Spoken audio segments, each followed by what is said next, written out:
మన్మధుడు 2 ఆడకపోవడం డిప్రెషన్కి లోన్ అయ్యారని మీరే చెప్పుకున్నారు. అది యాక్చువల్లీ చిన్న మిస్కోట్ అయింది అంటే నాకు డిప్రెసింగ్ అనిపించింది అన్న, డిప్రెషన్ లోకి వెళ్ళానని చెప్పలేదు. ఆ ఫీల్ కలిగింది అది. It was for the first 2-3 weeks it was very depressing that ఏంటి, but I didn't go into clinical depression. So that didn't happen. అంటే అది చాలా సెన్సిటివ్ విషయం, అది డీల్ చేసే వాళ్ళు ఎంత కష్టపడతారో నాకు తెలుసు. సో అది ట్రివియలైజ్ చేసి నాకు డిప్రెషన్ వచ్చిందని నేను చెప్పకూడదు. I didn't go into clinical depression. I said it was depressing. అది ఐ థింక్ అది చిన్న జస్ట్ ఒక వర్డ్ మారింది కాబట్టి అది మీనింగ్ మారిపోయింది. So that's not what I meant. And దాంట్లో నుంచి బయటకు వచ్చేసా. అంటే నాకు ఎక్కడో నేను అంటే ఎక్కడ తప్పు చేశాను, ఓహో ఇలా అంటే ఒక పాయింట్ తర్వాత సరే మనం ఆడియన్స్ పాయింట్ ఆఫ్ వ్యూలో సినిమాని చూస్తే మనకు అర్థమవుతుంది అని చెప్పి చూడ్డానికి ట్రై చేస్తుంటాము. సడన్గా వీ స్టార్ట్ గెటింగ్ వెరీ అంటే యాంగ్జైటీ ఎక్కువ పెరిగిపోద్ది. ఓహో ఇది నచ్చలేదా అంటే ఆడియన్స్ కన్నా మనం ఇంకా క్రిటికల్ అయిపోతాం సినిమా గురించి. కొన్నిసార్లు కూర్చొని చూస్తుంటే అంత బ్యాడ్ కాదు కదా, ఇలాంటి రకరకాల థాట్స్ వస్తాయి సార్. ఎందుకంటే నాకు as a film maker I was old enough and mature enough, but as a film maker I was facing failure for the first time.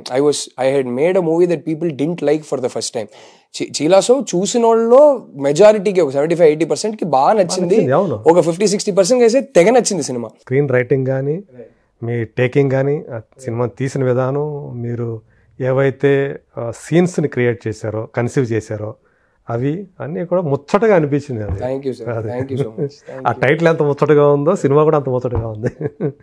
అదే సో అది మేబీ నా ఒక యాజ్ ఏ క్రిటిక్ నాకు అనిపించింది ఏంటంటే, సో మన్మధుడు first ఏదైతే ఉందో దీనికి మన్మధుడు 2 అని పెట్టడమే దానికి ప్రధాన మన్మధుడు మైనస్ అనిపించింది. అక్కడ పోల్చుకున్నారు వెంటనే ఆ క్యారెక్టరైజేషన్ ఇక్కడ ఈ క్యారెక్టరైజేషన్ ఏంటి కంప్లీట్ ప్లే బై. మీకు అక్కడ అలా ఉండదు కదా, అది ఉన్నా కానీ ఈ టైప్లో ఉండదు. ఇది చాలా అడ్వాన్స్డ్గా ఉండి అది కొంచెం రాంగ్ ఎక్స్పెక్టేషన్ సెట్ చేసిందే కాదు. ఐ థింక్ రాంగ్ ఆడియన్సెస్ కూడా ఫస్ట్ డే వచ్చారు. మా సినిమా వీళ్ళ కోసం తీస్తున్నాం అని అనుకున్న ఆడియన్స్ కాకుండా ఐ థింక్ ఒక వేరే ఆడియన్స్ లోపల రావడం జరిగింది. అదే కాదు ఇంకోటి చెప్తా సార్, ఎక్కడో సినిమాలో కూడా ఏదో తప్పు చేశా.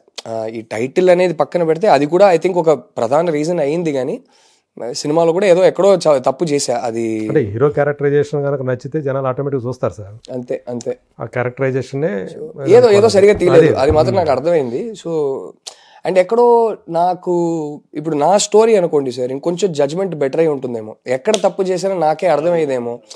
ఎక్కడో ఒక ఆల్రెడీ ఉన్న స్టోరీని నేను అడాప్ట్ చేశాను కాబట్టి ఎక్కడ తప్పు జరిగిందో కూడా నాకు అర్థం కాల. సో అది ఒక 2-3 months పట్టింది. అంటే నెక్స్ట్ సినిమా కూర్చొని రాద్దాం అని అనుకుంటే అదొకటి చెప్పాలి సార్, ఆ టైంలో షిట్ అంటే సారీ ఆ వర్డ్ యూజ్ చేయొచ్చేమో కానీ అంటే అయ్యో ఇంత నచ్చలేదా జనాలకి, ఇంత హేట్ చేస్తున్నారా, ఎక్కడో కాన్ఫిడెన్స్ మొత్తానికి పోద్ది సార్.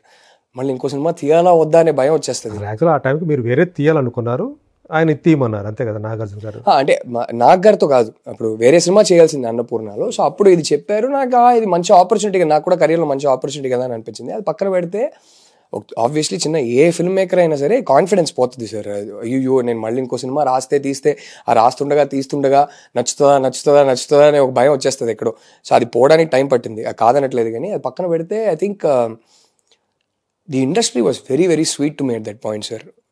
ఫస్ట్ అయితే నాగార్జున గారు చెప్పాలి. ఆయన ఆ టైంలో నాకు గుర్తుంది, ఫ్రైడే నైట్ ఒకసారి ఫోన్ చేశారు, భయపడకు, ఇది నేను నా కెరియర్లో చాలాసార్లు చూశాను, ఇట్లా విపరీతమైన నెగటివ్ టాక్తో సినిమా ఫస్ట్ డే అనేది చాలాసార్లు చూశాను, నువ్వు చూడు, సాటర్డే ఈవినింగ్ సండే కల్లా మారిపోద్ది టాక్ అన్నారు.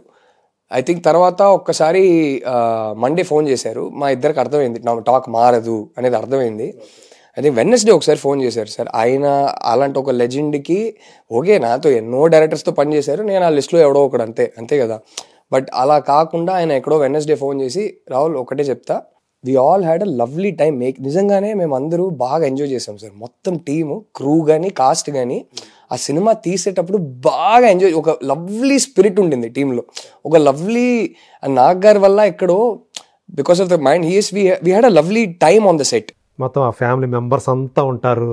We had a lovely time on the set. Lakshmi గారు, ఝాన్సీ గారు, దేవదర్శిని గారు, రావు రమేష్ గారు, Vennela Kishore, we had a lovely time. Rakul, and Rakul and I are very very good friends. Rakul నాకు షీఈ్ మై మూబోలి బెండ్. రాఖీ ప్రతి ఇయర్ ప్రపంచంలో ఎక్కడ ఉన్నా సరే నాకు రాఖీ పంపుతుంది Rakul. So very close to her. So we all had a great time. So ఆయన ఫోన్ చేసి ఒక మాట అన్నారు. అప్పుడు ఆ మాట నేను కంప్లీట్లీ డైజెస్ట్ చేసుకోలేకపోయా, కానీ ఆబ్వియస్లీ సినిమా ఆడాలి, అందరికీ నచ్చాలనే మనం అందరూ ప్రయత్నం చేస్తాం, కానీ ఈసారి మిస్ఫైర్ అయింది. ఇక సినిమా అయితే రికవర్ కాదని నాకు అర్థమైపోయింది. ఒక్కటే చెప్తా, అట్లీస్ట్ ఇలాంటి ఓకే ఇదే మన వర్డిక్ట్ అని జనాలు చెప్పేసిన తర్వాత అట్లీస్ట్ ఏంటంటే ఎంజాయ్ చేసాం. కొన్ని సినిమాలు చేసేటప్పుడు కూడా ఎంజాయ్మెంట్ ఉండదు, బాగా చిరాకుతో చేస్తుంటాము. మన అందరూ ఎంజాయ్ చేసి సినిమా చేసాం. సక్సెస్ లేకపోయినా we have many months of lovely memories.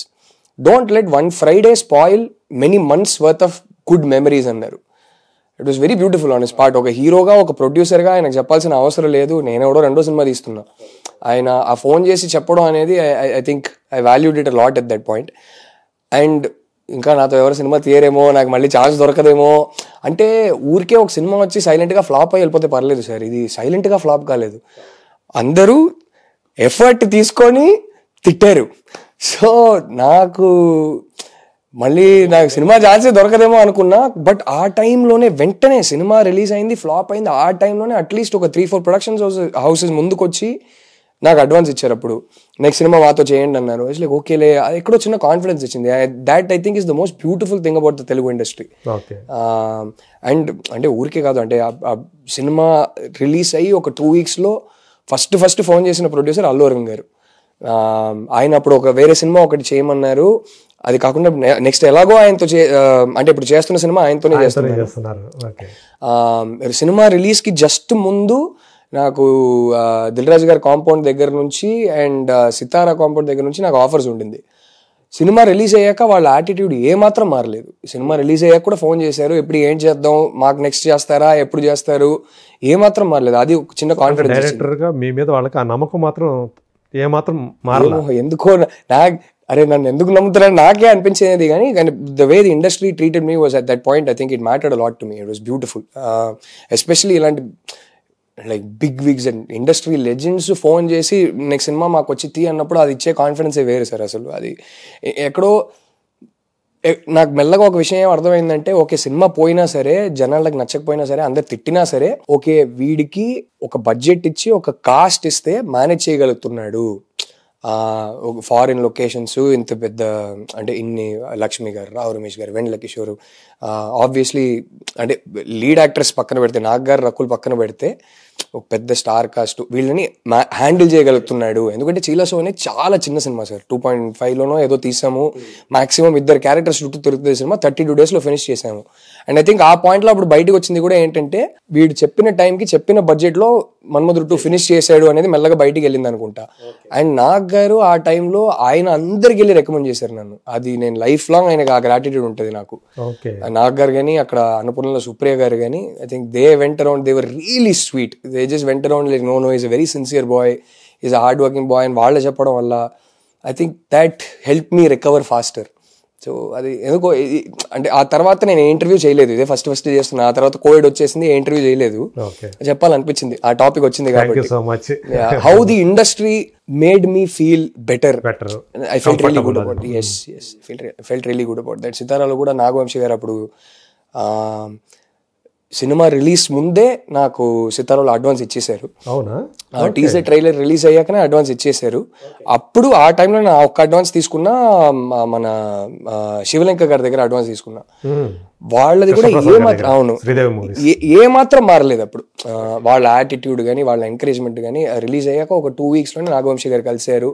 ఏం చేద్దాం అనుకుంటున్నావు, ఏం స్టోరీస్ ఉన్నాయి, ఎవరితో చేద్దాం అనుకుంటున్నావు. నాకైతే అప్పుడు మైండ్ బ్లాంక్, ఏం అర్థం కాల. సరే అప్పుడు ఇంకోటి ఏదో ఒకటి అనుకున్నా, ఒక స్టోరీ ఇది నెక్స్ట్ చేద్దాం అని. బట్ అది పక్కన పెడితే I think that was very nice. How the industry didn't let me feel like వాళ్ళు చూసుంటారు కదా, నేను ఫస్ట్ టైం ఫెయిలియర్ చూస్తున్నా డైరెక్టర్గా, జస్ట్ 2వ సినిమా నాకు. మీకు అలా ఇక్కడికి వచ్చినందుకు గాను తెలుగు ఫిలిం ఇండస్ట్రీ మీకు సపోర్ట్గా నిలిచింది అనుకోవాలి, మోరల్గా. సార్ నేను ఇక్కడ వచ్చానని నేను ఎప్పుడో మర్చిపోయా. ఇదే నా ఇండస్ట్రీ, ఇదే నా ఇల్లు, వీళ్ళైనా మనుషులు, అది ఎప్పుడో మర్చిపోయి. I still tell people, I tell my ADs also when they ask me, మీరు తమిళనా తెలుగునా అంటే నాకు అదంతా తెలియదు, కానీ Tamil is my mother tongue, of course there is no doubt about it, but I'm Telugu film maker, that is my identity. రేపు నేను ఇంకో లాంగ్వేజ్ లో ఖచ్చితంగా లైఫ్ లో ఎప్పుడో ఒక్కసారి అమ్మ హ్యాపీనెస్ కోసం అయినా ఒక తమిళ సినిమా తీయాలని ఉంది. అమ్మ నాకు చెప్తా ఉంటది, ఒక్కసారి నా కోసం తమిళ సినిమా తీరా అంటది. లైఫ్ లో వెళ్ళి తీయాలని ఉంది నాకు. యాక్చువల్లీ అప్పుడు చీలాసో రీమేక్ చేయడానికి తమిళ ఆఫర్ కూడా వచ్చింది, బట్ మళ్ళీ అదే సినిమా వెళ్ళి తీయడం ఎందుకు, వేరే సినిమా తీద్దాంలే అని చెప్పి నేను అప్పుడు వెళ్ళి చేయలే. కానీ ఏదో ఒక సినిమా తమిళ్లో వెళ్ళి తీయాలని ఉంది.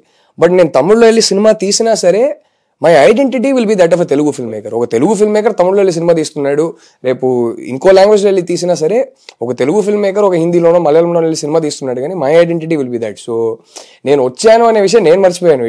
It is in my system now. పదాలు తెలియని పెదవులకు అమృత వాక్యం అమ్మ. సంతానలేమి సమస్యతో బాధపడుతున్న ప్రతి స్త్రీమూర్తి బాధను మేము అర్థం చేసుకోగలం. 49 వరల్డ్ బెస్ట్ ఎంబ్రియాలజీ ల్యాబ్ మరియు జిల్ట్రిక్స్ అలారం సిస్టాన్ని మొట్టమొదటిసారిగా ఏపీ మరియు తెలంగాణలో ఈ నెల 9న ప్రముఖ సినీ నటి స్నేహ, స్పెయిన్ దేశానికి చెందిన international senior embryologist Javier Herrera గారు ప్రారంభించారు. ఈ శుభతరుణంలో రక్త పరీక్షలు, AMH test, RBS, semen analysis, ultrasound scan, follicle scan ఈ నెల 31 వరకు ఉచితంగా అందిస్తుంది. 49 అంటే సంతానం, 49 అంటే సంతోషం.